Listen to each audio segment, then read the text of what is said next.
Historia de hoy en el periodismo de vida es una historia brutal. Se las cuento.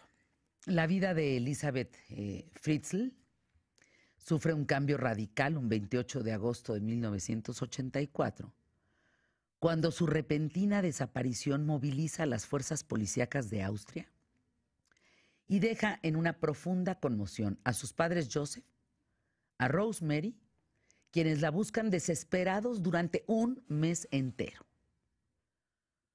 4 semanas después, un desconsolado Joseph llega a la comandancia de policía con una carta que les llegó firmada por su hija, en la que les pide a sus padres que dejen de buscarla porque nunca va a regresar y es inútil que traten de localizarla. Las autoridades deducen entonces que Elizabeth se unió a una secta o alguna cosa extraña.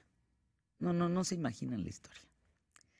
9 años después, Joseph y Rosemary tienen noticias de su hija desaparecida y el 19 de mayo de 1993 aparece en la puerta de la casa una niña de 9 meses con una carta de Elizabeth donde dice que tiene que ocuparse de otros 2 hijos y que no puede con la bebé.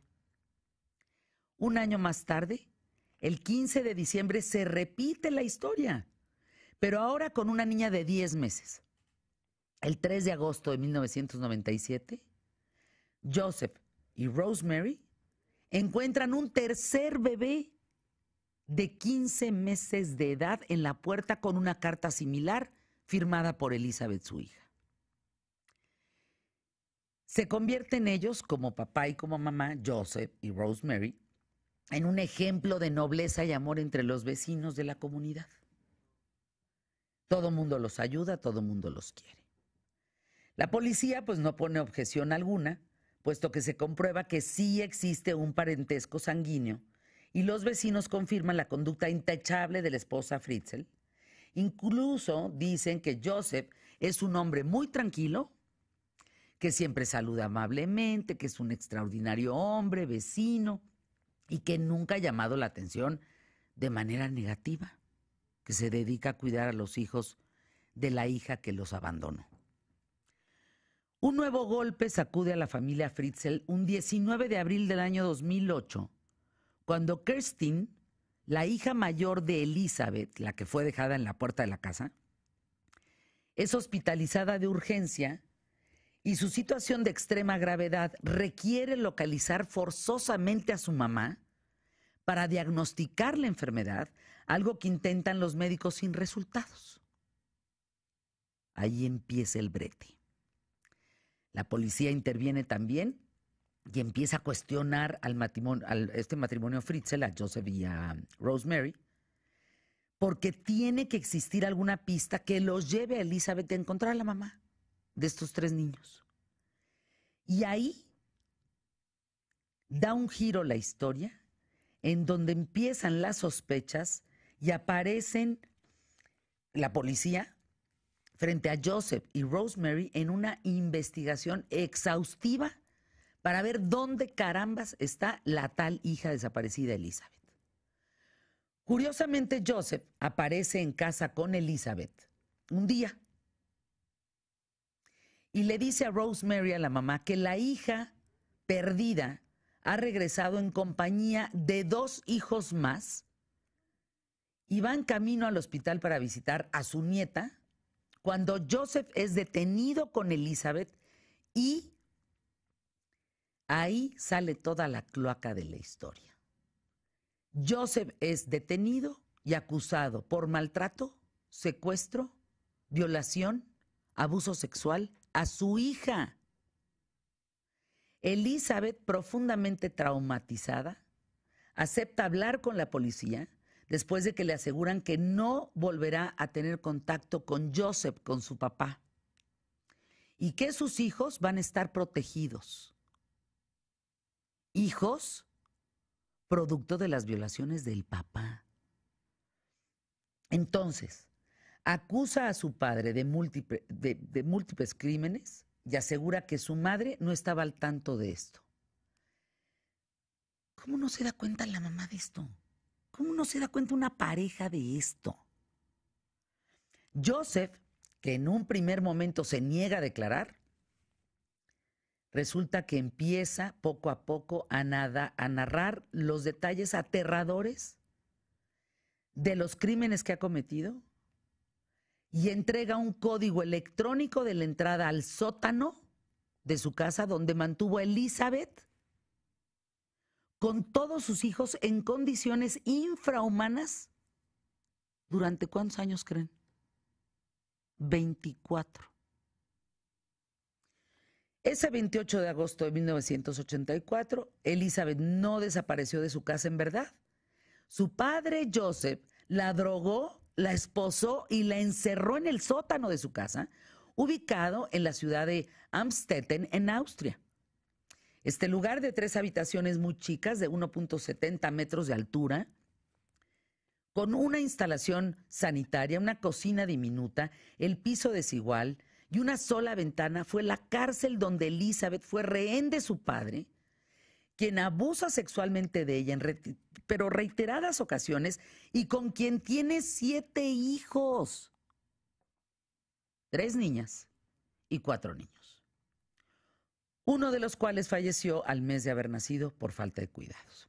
Durante estos 24 años, Joseph se encargó de llevarles alimento, agua y ropa, pero nunca recibieron educación alguna, ni cuidados médicos. En 2008 fueron rescatados. Los hijos de Elizabeth que procreó con su padre tenían entre 5 y 20 años de edad. ¿Cómo es posible esto, caray? Elizabeth confiesa que Joseph comenzó a abusar de ella desde que tenía 11 años de edad. Esta noticia da la vuelta al mundo cuando Joseph tiene 72 años y Elizabeth 42. Es brutal, es desgarradora esta historia. Y en este periodismo de vida te cuento este caso que nos impactó en el 2008, porque precisamente la semana pasada o antepasada, la noticia de estos 13 niños de la familia Turpin nos recordó el nivel de maldad que puede ocurrir en una familia donde un par de psicópatas mantuvo encerrados a sus hijos mientras los encadenaban, torturaban y mataban de hambre. Mucho se ha especulado sobre los motivos de David y Louise, que son los Turpin, allá en California, para hacer esto en contra de sus propios hijos de entre 2 y 29 años. La posible falta de dinero ha sido una de las hipótesis, pero ¿qué creen? No sé si ustedes saben el avance del caso y las nuevas informaciones del caso Turpin de California. Hay algo que llama la atención. En la casa de los Turpin, ¿qué creen que encontraron? 2 perras de raza maltés, bien alimentadas, en buena forma y entrenadas, bien entrenadas. O sea, los perros comían bien, los hijos estaban encadenados, muertos de hambre. Entonces, surge la pregunta que todos nos hacemos cuando estas noticias invaden a los medios informativos. ¿Por qué alguien es capaz de hacer esto con su propia familia?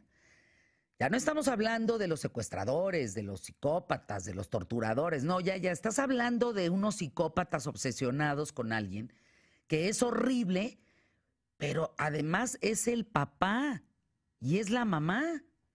¿Qué pasa por la mente de estas personas? ¿Cómo es que se originan estas relaciones familiares enfermizas? ¿Qué pasa en la mente de estos psicópatas? En el caso de Joseph Fritzl, el peritaje psicológico que le realizan arroja que durante su infancia fue un niño que sufrió numerosas agresiones y humillaciones por parte de su madre, lo que generó en él pretensiones, así se llama, pretensiones de dominio hacia las mujeres. Pero de eso, hacerle eso a su hija, hay un abismo, ¿no creen?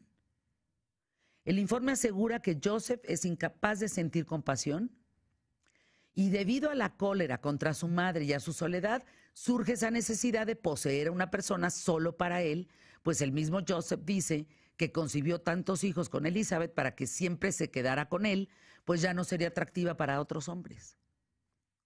Cucu. Joseph declaró en entrevistas que a pesar de tener prisioneros a su hija y nietos, que no eran nietos, eran sus hijos, no eran nietos, le dio la mejor vida posible a ella y a ellos. Y termina diciendo en una entrevista que esto es devastador, ¿eh? Nací para la violación y pese a ello, aún me contuve largo tiempo solo violando a Elizabeth. Según la psiquiatría encargada no, la psiquiatra, perdón, ya estoy aquí inventando. Según la psiquiatra encargada del peritaje, Joseph era incapaz de ver los riesgos o consecuencias de sus actos y era capaz de adaptar su visión del mundo a sus expectativas. Fíjense hasta dónde se les vuela el coco, ¿eh?